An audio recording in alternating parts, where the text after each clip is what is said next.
ಆತ್ಮೀಯ ವೀಕ್ಷಕರೇ, Royce and creations YouTube ಚಾನೆಲ್ಗೆ ನಿಮಗೆ ಸ್ವಾಗತ. ಇಂದಿನ ಈ ವಿಡಿಯೋದಲ್ಲಿ ಕರ್ನಾಟಕ ಶಾಲಾ ಪರೀಕ್ಷೆ ಮತ್ತು ಮೌಲ್ಯ ನಿರ್ಣಯ ಮಂಡಳಿಯವರು ಬಿಡುಗಡೆ ಮಾಡಿರುವ ಮೌಲ್ಯಾಂಕನ ಮಾರ್ಚ್ 2024 ಮಾದರಿ ಪ್ರಶ್ನೋತ್ತರ ಪತ್ರಿಕೆ ವಿಜ್ಞಾನ ವಿಷಯ 9ನೇ ತರಗತಿ. ಸೊ ಈ ಒಂದು ಪತ್ರಿಕೆಗೆ ಸಂಬಂಧಿಸಿದಂತೆ ನಾವು ಈ ವಿಡಿಯೋದಲ್ಲಿ ಡಿಸ್ಕಷನ್ ಮಾಡೋಣ. ಈಗಾಗಲೇ ನಾನು 9th ಎಲ್ಲ ವಿಷಯಗಳನ್ನ ಮಾಡಿದ್ದೀನಿ. ಅದರ ಲಿಂಕ್ ಡಿಸ್ಕ್ರಿಪ್ಷನ್ ಅಲ್ಲಿರುತ್ತೆ, ನೀವು ನೋಡಿ ಅದರ ಆನ್ಸರ್ಸ್ ಅನ್ನ ಫೈಂಡ್ ಔಟ್ ಮಾಡ್ಕೊಳ್ಳಿ. ಯಾರೆಲ್ಲ ಮೊದಲ ಬಾರಿ ನಮ್ಮ ಚಾನಲ್ ನೋಡ್ತಿದ್ರೆ ಸಬ್ಸ್ಕ್ರೈಬ್ ಮಾಡಿ ಹಾಗೂ ನಿಮ್ಮ ಫ್ರೆಂಡ್ಸಿಗೆ ಶೇರ್ ಮಾಡಿ. ತರಗತಿ 9 ವಿಷಯ ವಿಜ್ಞಾನ, ಒಟ್ಟು ಅಂಕಗಳು 80, ಸಮಯ 3 ಗಂಟೆ. ನಿಮ್ಮ ಹೆಸರನ್ನ, ಸ್ಯಾಟ್ಸ್ ನಂಬರು, ನಿಮ್ಮ ಸಹಿಯನ್ನ ಬರೆದ್ರೆ ಸಾಕು. ನೆಕ್ಸ್ಟ್ ನೀವು ಡೈರೆಕ್ಟ್ ಆಗಿ ನಾವು ಕ್ವಶನ್ ಪೇಪರ್ಗೆ ಹೋಗೋಣ. ಭಾಗ ಎ ಭೌತ ವಿಜ್ಞಾನ. ಫಸ್ಟ್ ಮೇನ್, ಈ ಕೆಳಗಿನ ಪ್ರಶ್ನೆಗಳಿಗೆ ಅಪೂರ್ಣ ಹೇಳಿಕೆಗೆ 4 ಪರ್ಯಾಯಗಳನ್ನು ನೀಡಲಾಗಿದೆ. ಅವುಗಳಲ್ಲಿ ಅತ್ಯಂತ ಸೂಕ್ತವಾದದನ್ನು ಆರಿಸಿ ಕ್ರಮಾಕ್ಷರದೊಡನೆ ಬರೆಯಿರಿ. ಇಲ್ಲಿ 3 ಪ್ರಶ್ನೆಗಳು ಕೊಟ್ಟಿದ್ದಾರೆ ಮಕ್ಕಳ. ಫಸ್ಟ್ ಕ್ವಶನ್, ಬಲದ ಎಸ್ಐ ಏಕಮಾನ ಜೌಲ್, ಆಂಪಿಯರ್, ನ್ಯೂಟನ್, ಹರ್ಟ್ಸ್.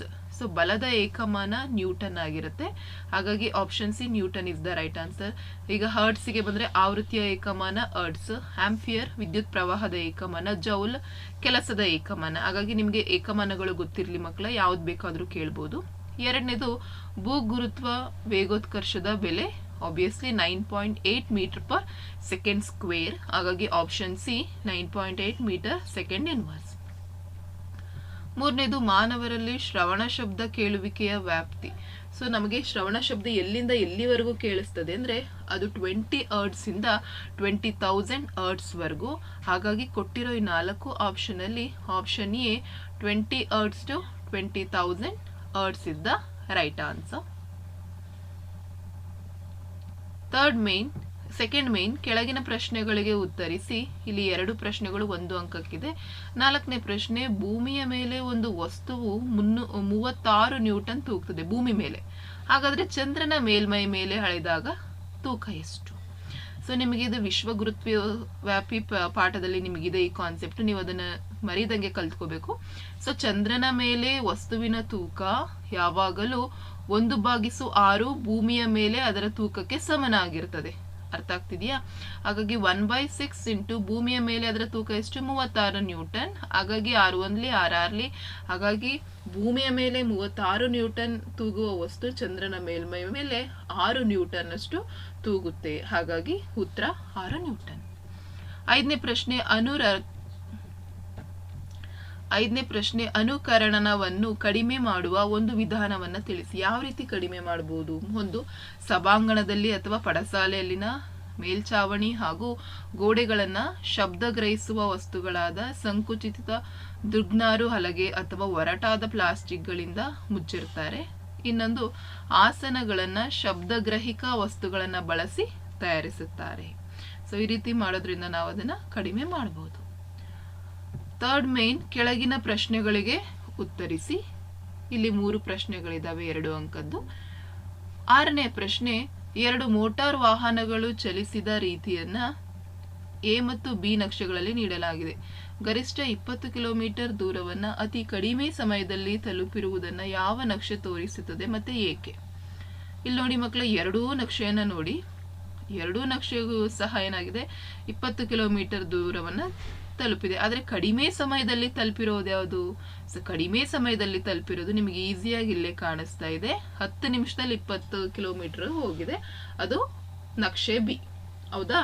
ಹಾಗಾಗಿ ನೀವು ಆನ್ಸರ್ ಅನ್ನ ಬರೀಬೇಕು. ನಕ್ಷೆ ಬಿ ಯು ಗರಿಷ್ಠ 20 ಕಿಲೋಮೀಟರ್ ದೂರವನ್ನ ಕ್ರಮಿಸಲು ಸುಮಾರು 13 ನಿಮಿಷಗಳನ್ನ ತೆಗೆದುಕೊಂಡಿರುವುದು ತೋರಿಸ್ತದೆ. ಅದೇ ರೀತಿ ಯಾಕೆ ಅಂತ ಹೇಳಿದ್ರೆ, ನಕ್ಷೆ ಬಿ ಯಲ್ಲಿ ತೋರಿಸಿರುವ ವಾಹನವು ಏಕರೂಪವಲ್ಲದ ಜವದಲ್ಲಿ ಚಲಿಸಿರುತ್ತದೆ. ಆದ್ರಿಂದ ವಾಹನ ಹೆಚ್ಚಿನ ವೇಗದಲ್ಲಿ ದೂರವನ್ನ ಅತಿ ಕಡಿಮೆ ಸಮಯದಲ್ಲಿ ಕ್ರಮಿಸಿದೆ. ಯಾಕೆಂದ್ರೆ ಮೊದಲನೇ ನಕ್ಷೆ ನೋಡಿದ್ರೆ ಅದು ಏಕರೂಪದ ಚಲನೆ ಕಾಣಿಸ್ತಾ ಇದೆ, ಹಾಗಾಗಿ ಅದು ಏಕರೂಪವಾಗಿದೆ. ಆದ್ರೆ ಬಿ ಏಕರೂಪವಲ್ಲದ ಚಲನೆ ಆಗಿರೋದ್ರಿಂದ ಅದು ಬೇಗನೆ ಚಲಿಸಿದೆ. 7ನೇ ಪ್ರಶ್ನೆ, ಚಲನಶಕ್ತಿ ಮತ್ತೆ ಪ್ರಚನ ಶಕ್ತಿಯನ್ನ ವ್ಯಾಖ್ಯಾನಿಸಿ. ಚಲನಶಕ್ತಿ ಅಂದ್ರೆ ಒಂದು ಕಾಯವು ತನ್ನ ಚಲನೆಯಿಂದಾಗಿ ಪಡೆದುಕೊಳ್ಳುವ ಶಕ್ತಿಗೆ ಚಲನ ಶಕ್ತಿ ಅಂತಾರೆ. ಪ್ರಚನ ಶಕ್ತಿ ಅಂದ್ರೆ ತನ್ನ ಸ್ಥಾನದಿಂದ ಅಥವಾ ವಿನ್ಯಾಸದಿಂದ ಕಾಯವು ಪಡೆದುಕೊಳ್ಳುವ ಶಕ್ತಿಗೆ ಪ್ರಚನ ಶಕ್ತಿ ಅಂತ ಹೇಳಿ ಕರೀತಾರೆ. 8ನೇದು, ಪ್ರತಿಧ್ವನಿ. ಎಕೋ ಎಂದರೇನು? ಪ್ರತಿಧ್ವನಿ ಕೇಳಲು ಇರಬೇಕಾದ ಕನಿಷ್ಠ ದೂರವೆಷ್ಟು? ಪ್ರತಿಫಲಿತಗೊಂಡು ಬರುವ ಶಬ್ದವನ್ನೇ ಪ್ರತಿಧ್ವನಿ ಅಂತ ಹೇಳೋದು. ಈ ಪ್ರತಿಧ್ವನಿ ಕೇಳಲು ಇರಬೇಕಾದ ಕನಿಷ್ಠ ದೂರ 17.2 ಮೀಟರ್. ನೆಕ್ಸ್ಟ್ 4th ಮೇನ್ ಕೆಳಗಿನ ಪ್ರಶ್ನೆಗಳಿಗೆ ಉತ್ತರಿಸಿ. 9ನೇದು ಬಸ್ಸೊಂದರ ಚಲನೆಯ ದೂರಕಾಲ ನಕ್ಷೆಯ ಚಿತ್ರವನ್ನ ಈ ಕೆಳಗಿನ ದತ್ತಾಂಶಗಳ ಸಹಾಯದಿಂದ ರಚಿಸಿ. ಬಸ್ಸು ಏಕರೂಪ ಚಲನೆಯನ್ನು ತೋರ್ತಾ ಇದೆ. ಒಂದು ಹಿಂಟ್ ಕೊಟ್ಟಿದ್ದಾರೆ. 40 ನಿಮಿಷಗಳಲ್ಲಿ 20 ಕಿಲೋಮೀಟರ್ ಚಲಿಸ್ತಾ ಇದೆ.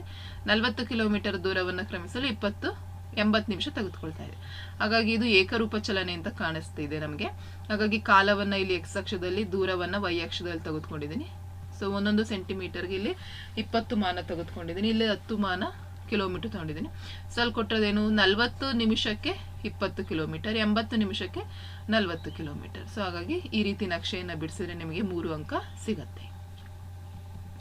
10ನೇ ಪ್ರಶ್ನೆ, ಒಂದು ಕಾರು ಬೆಟ್ಟದ ತುದಿಯಿಂದ ಬೀಳುತ್ತಾ ಅದು 1 ಸೆಕೆಂಡಿನಲ್ಲಿ ನೆಲವನ್ನು ತಲುಪ್ತದೆ. ಅಲ್ಲಿ ಗ್ರಾವಿಟೇಷನ್ ಜಿ ಕೊಟ್ಟಿದ್ದಾರೆ, 10 ಮೀಟರ್ ಪರ್ ಸೆಕೆಂಡ್ ಸ್ಕ್ವೇರ್ ಆಗಿರಲಿ. ಸೊ ಏನೇನೆಲ್ಲ ಕಂಡುಹಿಡಬೇಕು? ಅದು ನೆಲಕ್ಕೆ ಅಪ್ಪಳಿಸಿದಾಗ ಅದರ ಜವ, 1 ಸೆಕೆಂಡಿನ ಅವಧಿಯಲ್ಲಿ ಸರಾಸರಿ ಜವ, ನೆಲದಿಂದ ಬೆಟ್ಟದ ತುದಿಯು ಎಷ್ಟು ಎತ್ತರದಲ್ಲಿದೆ. ಸೊ ಏನೇನೆಲ್ಲ ಕೊಟ್ಟಿದ್ದಾರೆ? ಟಿ ಕೊಟ್ಟಿದ್ದಾರೆ 4 second, G 10 metre per second square, U ಅಂದರೆ ಆರಂಭಿಕ ವೇಗ ಸ್ಟಾರ್ಟ್ ಆಗ್ತದೆ ಅಲ್ಲಿ, ಹಾಗಾಗಿ 0 ಆಗಿರುತ್ತೆ. ಈ ಆಕ್ಸಿಲರೇಷನ್ ಏನಾಗಿದೆ? 10 ಮೀಟರ್ ಪರ್ ಸೆಕೆಂಡ್ ಸ್ಕ್ವೇರ್ ಆಗುತ್ತೆ. ಸೊ ಈಗ ನಾವು first ಕಂಡುಹಿಡಿಬೇಕಾಗಿರೋದೇನು?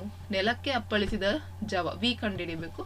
So V is equal to U plus A T. U ಅಂದರೆ 0, ಎ 10 ಇದೆ, ಟಿ ಅವ್ರು ಹೇಳಿರೋದೇನು ನೋಡಿ, ಅಲ್ಲಿ ಕ್ವಶನ್ ಅನ್ನ ನೋಡಿ.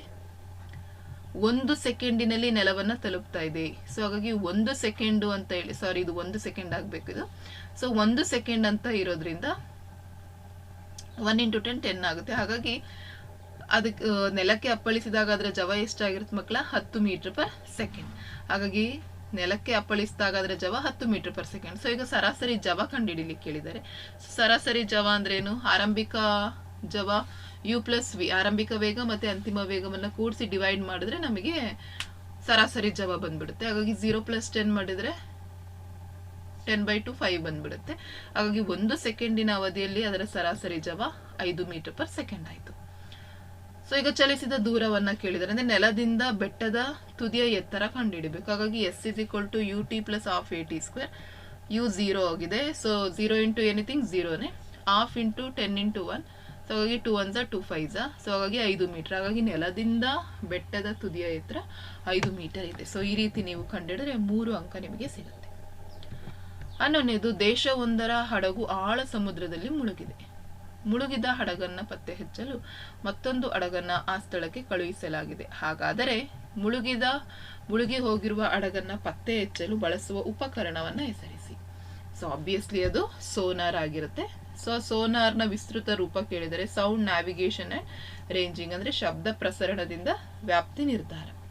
ಸೊ ಅದು ಹೇಗೆ ಕೆಲಸ ಮಾಡ್ತದೆ? ಸೋನಾರ್ ಹೇಗೆ ಕೆಲಸವನ್ನ ಮಾಡ್ತದೆ? ಸೊ ಸೋನಾರ್ ಒಂದು ಸಾಧನ. ಇದು ಪೋಷಕ ಮತ್ತೆ ಪತ್ತೆಕಾರಿ ಡಿಟೆಕ್ಟರ್ಸ್ ಅನ್ನ ಎರಡೂ ಇರ್ತವೆ, ಆಯ್ತಾ? Transmitter and detectors. ಸೊ ಇವೆರಡೂ ಭಾಗಗಳನ್ನ ಹೊಂದಿರ್ತವೆ. ಸೊ ಪ್ರೇಷಕವು ಶ್ರವಣಾತೀತ ತರಂಗಗಳನ್ನು ಉತ್ಪಾದಿಸಿ ಅದನ್ನ ಪ್ರಸಾರ ಮಾಡ್ತದೆ. ಈ ತರಂಗಗಳು ನೀರಿನಲ್ಲಿ ಚಲಿಸಿ ಸಮುದ್ರದ ತಳದಲ್ಲಿನ ವಸ್ತುವೊಂದನ್ನ ಬಡಿದು ಪ್ರತಿಫಲಿಸ್ತದೆ. ಈ ತರಂಗಗಳನ್ನ ಪತ್ತೆಕಾರಿಯು ಗ್ರಹಿಸಿ ಶ್ರವಣಾತೀತ ತರಂಗಗಳನ್ನ ವಿದ್ಯುತ್ ಸಂಕೇತಗಳನ್ನಾಗಿ ಪರಿವರ್ತಿಸಿ ಸೂಕ್ತವಾಗಿ ತಿಳಿಸ್ತದೆ. ಈ ರೀತಿ ಸೋನಾರ್ ಕೆಲಸವನ್ನ ನಿರ್ವಹಿಸುತ್ತೆ. 12ನೇ ಪ್ರಶ್ನೆ, 15 kg ರಾಶಿ ಇರುವ ಒಂದು ಕಾಯವು ನೆಲದಿಂದ ಸ್ವಲ್ಪ ಎತ್ತರದಲ್ಲಿದೆ. ಆ ಕಾಯದ ಪ್ರಚನ ಶಕ್ತಿ 450 ಜೌಲ್ಗಳಾದರೆ ನೆಲಕ್ಕೆ ಪೂರಕವಾದ ಈ ಕಾಯದ ಎತ್ತರವನ್ನ ಕಂಡುಹಿಡಿಯಿರಿ. ಸೊ ಜೀನು ಕೊಟ್ಟಿದ್ದಾರೆ, ಎಂ ಕೊಟ್ಟಿದ್ದಾರೆ 15 kg, ಆಮೇಲೆ ಪ್ರಚನ ಶಕ್ತಿ ಕೊಟ್ಟಿದ್ದಾರೆ. So E P 450 joule. So G ಕೊಟ್ಟಿದ್ದಾರೆ, ಹೆಚ್ ಕಂಡುಹಿಡಿಬೇಕು. ಸೊ ಸೂತ್ರವನ್ನ ಹಾಕೊಳ್ಳೋಣ. ಪ್ರಚನ ಶಕ್ತಿ potential energy is equal to M into G into H. So ಹಾಗಾಗಿ 450 ಇಸ್ ಈಕ್ವಲ್ ಟು ಎಂ ಅಂದರೆ 15, ಜಿ ಅಂದರೆ 10, ಎಚ್ ನ ಹಾಗೆ ಬರ್ಕೊಳ್ಳೋಣ. ಸೊ ಹಾಗಾಗಿ 450 ಇಸ್ ಈಕ್ವಲ್ ಟು 15 ಇಂಟು 10 150 ಆಯಿತು. ಸೊ ಹಾಗಾಗಿ ಎಚ್ ಇಸ್ ಈಕ್ವಲ್ ಟು 450 ಭಾಗಿಸು 150. 0 0 ಕ್ಯಾನ್ಸಲ್ ಆದರೆ 15 1 15 3. ಹಾಗಾಗಿ ಎಷ್ಟು ಎತ್ತರ? 3 ಮೀಟರ್ ಇದೆ. ನೆಕ್ಸ್ಟ್ 5th ಮೇನ್ ಕೆಳಗಿನ ಪ್ರಶ್ನೆಗೆ ಉತ್ತರಿಸಿ. ಇಲ್ಲೊಂದೇ ಪ್ರಶ್ನೆ ಇದೆ. 13ನೇದು, ಚಲನೆಯ ಮೂರು ನಿಯಮಗಳನ್ನ, ನ್ಯೂಟನ್ ಚಲನೆ ಮೂರು ನಿಯಮವನ್ನು ಬರೆದು ಮೂರನೇ ನಿಯಮಕ್ಕೆ ಉದಾಹರಣೆ ಕೊಡಿ. ಸೊ ನಿಮಗೆ ಗೊತ್ತಿದೆ ಮೂರೂ ನಿಯಮಗಳನ್ನು ನಾನಿಲ್ಲಿ ಮಕ್ಕಳ ಕೊಟ್ಟಿದ್ದೀನಿ. First law, second law and third ಲಾ ಮೂರನ್ನು ಕೊಟ್ಟಿದ್ದೀನಿ. ಸೊ ಮೂರನೇ ಅದನ್ನು ನೀವು ಕಾಪಿ ಮಾಡಿ ಬರ್ತ್ಕೊಳ್ಳಿ, ನಾನು ಎಕ್ಸ್ಪ್ಲೈನ್ ಮಾಡೋಕ್ಕೆ ಹೋಗಲ್ಲ. ಸೊ ಮೂರನೇ ನಿಯಮಕ್ಕೆ ಉದಾಹರಣೆ, ನಾವಿಕರು ದೋಣಿಯಿಂದ ಜಿಗಿದಾಗ ಅದು ಹಿಂದಕ್ಕೆ ಚಲಿಸ್ತದೆ, ಅದು ಸಹ ಒಂದು ಉದಾಹರಣೆ. ಅದೇ ರೀತಿ ಬಂದೂಕಿನಿಂದ ಗುಂಡನ್ನು ಹಾರಿಸಿದಾಗ ಬಂದೂಕು ಹಿಮ್ಮೆಟ್ಟುತ್ತದೆ. ಅದೇ ರೀತಿ ಸ್ವಿಮ್ಮರು, ಈಜುವವರು ಸಹ ನೀರನ್ನು ಹಿಂದೆ ಮಾಡಿದಾಗ ಅವರು ಮುಂದೆ ಹೋಗ್ತಾರೆ. ಸೊ ಇವೆಲ್ಲ ಮೂರನೇ ನಿಯಮಕ್ಕೆ ಉದಾಹರಣೆಗಳು ಆಗಿದ್ದಾವೆ.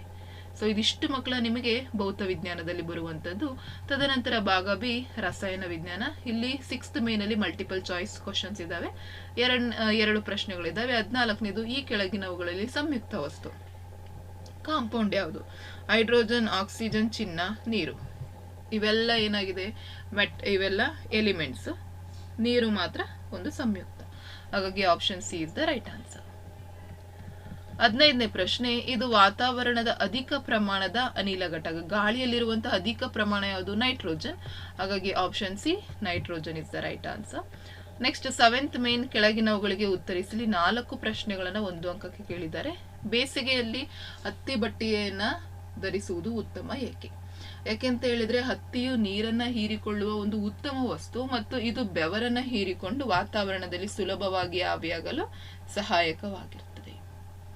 ನೆಕ್ಸ್ಟ್ 17ನೇ ಪ್ರಶ್ನೆ, ನೀಲಂಬಿತ ಮಿಶ್ರಣ ಅಸ್ಥಿರ ಏಕೆ? ಯಾಕೆ ಅವು ಅಸ್ಥಿರವಾಗಿರ್ತವೆ? ಯಾಕೆ ಅಂತ ಹೇಳಿದ್ರೆ ನೀಲಂಬಿತ ಮಿಶ್ರಣ ಒಂದು ಅಸಮರೂಪ ಮಿಶ್ರಣವಾಗಿರ್ತದೆ, ಹೆಟ್ರೋಜಿನಿಯಸ್ ಮಿಕ್ಸ್ಚರ್. ಸೊ ಇದರಲ್ಲಿ ದ್ರಾವ್ಯದ ಕಣಗಳು ವಿಲೀನಗೊಳ್ಳದೆ ಇಡೀ ಮಾಧ್ಯಮದಲ್ಲಿ ನೀಲಂಬಿತವಾಗಿರೋ ಸ್ಥಿತಿನಲ್ಲೇ ಇರ್ತದೆ. ಸೊ ಇದನ್ನು ಅಲಗಾಡಿಸದೆ ಬಿಟ್ಟಲ್ಲಿ ದ್ರಾವ್ಯದ ಕಣಗಳು ತಳದಲ್ಲಿ ಸಂಗ್ರಹವಾಗ್ತವೆ. ಸಮಸ್ಥಾನಿಗಳು, ಐಸೋಟೋಪ್ಸ್ ಎಂದರೇನು? ಒಂದು ಪರಮಾಣು ಸಂಖ್ಯೆ ಒಂದೇ ಆಗಿದ್ದು ಆದರೆ ಬೇರೆ ಬೇರೆ ರಾಶಿ ಸಂಖ್ಯೆಯನ್ನು ಹೊಂದಿರುವ ಧಾತುವಿಗೆ ನಾವು ಸಮಸ್ಥಾನಿಗಳು ಅಂತೇಳಿ ಕರಿತೀವಿ. ಆಮ್ಲ ಮಳೆ ಹೇಗೆ ಉಂಟಾಗ್ತದೆ? ಸೊ ಫಾಸಿಲ್ ಇಂಧನಗಳನ್ನು ಹುರಿಸಿದಾಗ ಅದರಲ್ಲಿನ ನೈಟ್ರೋಜನ್ ಮತ್ತು ಫಾಸ್ಫರಸ್ ಗಳನ್ನ ದಹಿಸಿ ಉಂಟಾಗುವ ವಿವಿಧ ನೈಟ್ರೋಜನ್ ಮತ್ತು ಫಾಸ್ಫರಸ್ ಆಕ್ಸೈಡ್ಗಳ ಮಳೆ ನೀರಿನಲ್ಲಿ ಕರಗಿದಾಗ ಆಮ್ಲ ಮಳೆ ಉಂಟಾಗ್ತದೆ. ನೆಕ್ಸ್ಟ್ 8th ಮೇನ್, 20ನೇ ಪ್ರಶ್ನೆ, ದ್ರವಣ ಬಿಂದು ಎಂದರೇನು? ಮಂಜುಗೆಡ್ಡೆಯ ದ್ರವಣ ಬಿಂದುವನ್ನು ತಿಳಿಸಿ. ಘನವಸ್ತುಗಳನ್ನ ದ್ರವಿಸಿ ವಾತಾವರಣದ ಒತ್ತಡದಲ್ಲಿ ದ್ರವ ಸ್ಥಿತಿಗೆ ಪರಿವರ್ತನೆಯಾಗುವಂತಹ ಅವುಗಳ ತಾಪವನ್ನ ದ್ರವಣ ಬಿಂದು ಅಂತೀವಿ. ಸೊ ಮಂಜುಗೆಡ್ಡೆಯ ದ್ರವಣ ಬಿಂದು ಆಬ್ವಿಯಸ್ಲಿ 0 ಡಿಗ್ರಿ ಸೆಲ್ಸಿಯಸ್. ನೆಕ್ಸ್ಟ್ 21ನೇ ಪ್ರಶ್ನೆ, ಥಾಮ್ಸನ್ ರವರ ಪರಮಾಣು ಮಾದರಿಯ ಪ್ರತಿಪಾದನೆಯನ್ನು ವಿವರಿಸಿ. ಸೊ ಇಲ್ಲಿ ಒಂದು ಪರಮಾಣು ಧನಾತ್ಮಕ ಅಂಶವಿರುವಂತಹ ಗೋಳವನ್ನ ಒಳಗೊಂಡಿದೆ ಮತ್ತು ಅದರಲ್ಲಿ ಎಲೆಕ್ಟ್ರಾನ್ಗಳು ಹುದುಗಿರ್ತವೆ. ಅದೇ ರೀತಿ ಋಣಾತ್ಮಕ ಮತ್ತು ಧನಾತ್ಮಕ ಆವೇಶಗಳು ಸಮ ಪ್ರಮಾಣದಲ್ಲಿರ್ತವೆ. ಆದ್ದರಿಂದ ಒಂದು ಪರಮಾಣು ಸಂಪೂರ್ಣವಾಗಿ ವಿದ್ಯುತ್ ತಟಸ್ಥವಾಗಿರ್ತದೆ. 22ನೇ ಪ್ರಶ್ನೆ, ಪ್ರಕೃತಿಯಲ್ಲಿ ಆಕ್ಸಿಜನ್ ಚಕ್ರದ ಒಂದು ಭಾಗವನ್ನ ಕೆಳಗೆ ನೀಡಿದೆ. ಸೊ ಆಕ್ಸಿಜನ್ ಚಕ್ರದಲ್ಲಿ ಒಂದು ಭಾಗ ಕೊಟ್ಟಿದ್ದಾರೆ, ಅದರಲ್ಲಿ 1, 2, 3, 4 ಇವುಗಳನ್ನ ಪ್ರತಿನಿಧಿಸಬೇಕು. ಸೊ 1 ಅಂದ್ರೆ ದಹನ ಕ್ರಿಯೆ, 2ನೇದು ಉಸಿರಾಟ, 3ನೇದು ನೈಟ್ರೋಜನ್ ಆಕ್ಸೈಡ್ಗಳು ಉಂಟಾಗುವುದು, 4ನೇದು ದ್ಯುತಿ ಸಂಶ್ಲೇಷಣೆ. ನೆಕ್ಸ್ಟ್ 9ನೇ ಮೇನ್ ಮಕ್ಕಳ, ಕೆಳಗಿನ ಪ್ರಶ್ನೆಗಳಿಗೆ ಉತ್ತರಿಸಿ. 23ನೇ ಪ್ರಶ್ನೆ, ಅಮೋನಿಯಂ ಕ್ಲೋರೈಡ್ ನ ಉತ್ಪನ್ನವನ್ನ ತೋರಿಸುವ ಉಪಕರಣದ ಜೋಡಣೆಯ ಚಿತ್ರವನ್ನ ಬರೆಯಿರಿ. ಸೊ ನಾನಿಲ್ಲಿ ಚಿತ್ರವನ್ನ ಕೊಟ್ಟಿದ್ದೀನಿ ಮಕ್ಕಳ, ಈ ಚಿತ್ರವನ್ನ ನೀವು ಬರೆದು ಅಭ್ಯಾಸ ಮಾಡಬೇಕು. ನಿಮಗೆ ಎಕ್ಸಾಮ್ಗೆ ಕೇಳ್ತಾರೆ, ಹಾಗಾಗಿ ಚೆನ್ನಾಗಿ ಅಭ್ಯಾಸ ಮಾಡಿ ಭಾಗಗಳನ್ನು ಸಹ ಗುರುತಿಸೋದನ್ನ ಕಲ್ತ್ಕೋಬೇಕು. 24ನೇ ಪ್ರಶ್ನೆ, ಕೆಳಗಿನ ಕೋಷ್ಟಕದಲ್ಲಿ ನೀಡಲಾದ ಮಿಶ್ರಣವೊಂದರ 2 ದ್ರವಗಳಾದ ಎ ಮತ್ತು ಬಿ ಗಳ ಕುದಿಬಿಂದನ್ನು ಗಮನಿಸಿ ಈ ದ್ರವಗಳನ್ನು ಪ್ರತ್ಯೇಕಿಸಲು ನೀವು ಯಾವ ವಿಧಾನವನ್ನು ಸೂಚಿಸುವಿರಿ? ನೋಡಿ, ಇಲ್ಲಿ ಎ ಬಿಂದು ಕೊಟ್ಟಿದ್ದಾರೆ, ಕುದಿ ಬಿಂದು 78, ಬಿ ಕೊಟ್ಟಿದ್ದಾರೆ 100 ಡಿಗ್ರಿ. ಸೊ ಇಲ್ಲಿ ನಮಗೆ ಆಂಶಿಕ ಹಸವನ ವಿಧಾನವನ್ನ ಬಳಸ್ತೀವಿ. ಯಾಕೆ ಅಂತ ಹೇಳಿದ್ರೆ ಈ ದ್ರವಗಳ ಕುದಿಯುವ ಬಿಂದುವಿನ ವ್ಯತ್ಯಾಸ 25 ಡಿಗ್ರಿಗಿಂತಲೂ ಕಡಿಮೆ ಇದೆ, 22 ಡಿಗ್ರಿ ಅಷ್ಟೇನೆ ಇರೋದು. ಹಾಗಾಗಿ ಕುದಿಯುವ ಬಿಂದುವಿನ ವ್ಯತ್ಯಾಸ ಅಷ್ಟು ಕಡಿಮೆ ಇರುವ ಕಾರಣ 2 ಅಥವಾ ಹೆಚ್ಚು ಬೆರಕೆಯಾಗಿರುವ ದ್ರವಗಳ ಮಿಶ್ರಣವನ್ನ ಬೇರ್ಪಡಿಸಲು ಆಂಶಿಕ ಹಸವನ ವಿಧಾನವನ್ನ ಬಳಸ್ತಾರೆ. 25ನೇ ಪ್ರಶ್ನೆ, ಧಾತುವೊಂದರ ಎಲೆಕ್ಟ್ರಾನ್ ವಿನ್ಯಾಸ 1s2 2s2 2p6 ಆಗಿದೆ. ಆ ಪರಮಾಣುವಿನ ಸಾಂಕೇತಿಕ ರಚನೆಯು ಚಿತ್ರ ಬರೆದು ಈ ಧಾತುವನ್ನ ಹೆಸರಿಸಿ. ಕೆ ಮತ್ತು ಎಲ್ ಕವಚಗಳ ಇರುವ ಎಲೆಕ್ಟ್ರಾನ್ ಸಂಖ್ಯೆ ಎಷ್ಟು? ಸೊ ಮೊದಲನೇದು ಕೆ ಕವಚ, ಎರಡನೇದು ಎಲ್ ಕವಚ. ಸೊ ಈ ಧಾತುವಿನ ಹೆಸರು ನಿಯಾನ್. ಯಾಕೆ ಅಂತ ಹೇಳಿದ್ರೆ ಈ ಒಟ್ಟು ಇಲ್ಲಿರುವ ಎಲ್ಲ ಎಲೆಕ್ಟ್ರಾನ್ ಅನ್ನು ಕೂಡಿಸಿ 10 ಬರುತ್ತೆ, ಹಾಗಾಗಿ 10 ಇರುವಂತದ್ದು ನಿಯಾನಿಗೆನೆ. ಸೊ ಕೆ ಕವಚದಲ್ಲಿ ಎಷ್ಟಿದೆ? 2 ಎಲೆಕ್ಟ್ರಾನ್, ಎಲ್ ಕವಚದಲ್ಲಿ 8 ಎಲೆಕ್ಟ್ರಾನ್. ನೆಕ್ಸ್ಟ್ 10ನೇ ಮೇನ್, ಕೆಳಗಿನ ಪ್ರಶ್ನೆಗಳಿಗೆ ಉತ್ತರಿಸಿ. ಲಾಸ್ಟ್ ಕ್ವಶನ್ ರಾಸಾಯನಿಕ ವಿಜ್ಞಾನದಲ್ಲಿ 26ನೇ ಪ್ರಶ್ನೆ, ಕೆಳಗಿನ ದತ್ತಾಂಶಗಳನ್ನು ಬಳಸಿಕೊಂಡು ಕ್ಯಾಲ್ಸಿಯಂ ಕ್ಲೋರೈಡ್ ಮತ್ತು ಪೊಟ್ಯಾಷಿಯಂ ಕಾರ್ಬೋನೇಟ್ಗಳ ಅಣುರಾಶಿಯನ್ನು ಕಂಡುಹಿಡಿಯಿರಿ. ಸೊ ಅವುಗಳ ರಾಶಿಯನ್ನು ಕೊಟ್ಟಿದ್ದಾರೆ, ಸೊ ಈಸಿಯಾಗಿ ಕಂಡುಹಿಡಿಬಹುದು. ಕ್ಯಾಲ್ಸಿಯಂ ಕ್ಲೋರೈಡ್ ಅಂದರೆ CaCl2. ಸೊ CaCl2ನ ಅಣುರಾಶಿ ಇಲ್ಲಿ ಎಷ್ಟು ಪರಮಾಣು ರಾಶಿ ಇದೆ? ಕ್ಯಾಲ್ಸಿಯಂ 1 ಪರಮಾಣು, 2 ಕ್ಲೋರಿನ್. ಸೊ ಹಾಗಾಗಿ ಕೂಡಿಸಿದ್ರೆ ನಿಮಗೆ 111 ಯೂನಿಟ್ಸ್ ಬರ್ತದೆ. ಅದೇ ರೀತಿ ಪೊಟ್ಯಾಷಿಯಂ ಕಾರ್ಬೋನೇಟ್ K2CO3. ಸೊ ಹಾಗಾಗಿ 2 ಪೊಟ್ಯಾಷಿಯಂ, 1 ಕಾರ್ಬನ್, 3 ಆಕ್ಸಿಜನ್. ಸೊ ಅವುಗಳ ಪರಮಾಣು ರಾಶಿ ಜೊತೆ ಕೂಡಿಸಿದ್ರೆ ನಿಮಗೆ 138 ಯೂನಿಟ್ಸ್ ಬರ್ತದೆ. ಸೊ ಇದಿಷ್ಟು ನಿಮಗೆ ರಾಸಾಯನ ವಿಜ್ಞಾನದಲ್ಲಿ ಬರುವಂಥದ್ದು. ಸೊ ಉಳಿದಂತಹ ಜೀವ ವಿಜ್ಞಾನದ ಕೆಲವು ಪ್ರಶ್ನೆಗಳನ್ನು ನನ್ನ ಮುಂದಿನ ವಿಡಿಯೋದಲ್ಲಿ ನಾನು ನಿಮ್ಮ ಜೊತೆ ಡಿಸ್ಕಷನ್ ಮಾಡ್ತೀನಿ ಅಂತ ಹೇಳ್ತಾ ಈ ವಿಡಿಯೋನ ಇಲ್ಲಿಗೆ ಎಂಡ್ ಮಾಡ್ತಾ ಇದ್ದೀನಿ. ಹೆಚ್ಚಿನ ವಿಡಿಯೋಗಾಗಿ ರಾಯ್ಸನ್ ಕ್ರಿಯೇಷನ್ಸ್ ಯೂಟ್ಯೂಬ್ ಚಾನಲನ್ನು ಸಬ್ಸ್ಕ್ರೈಬ್ ಮಾಡಿ.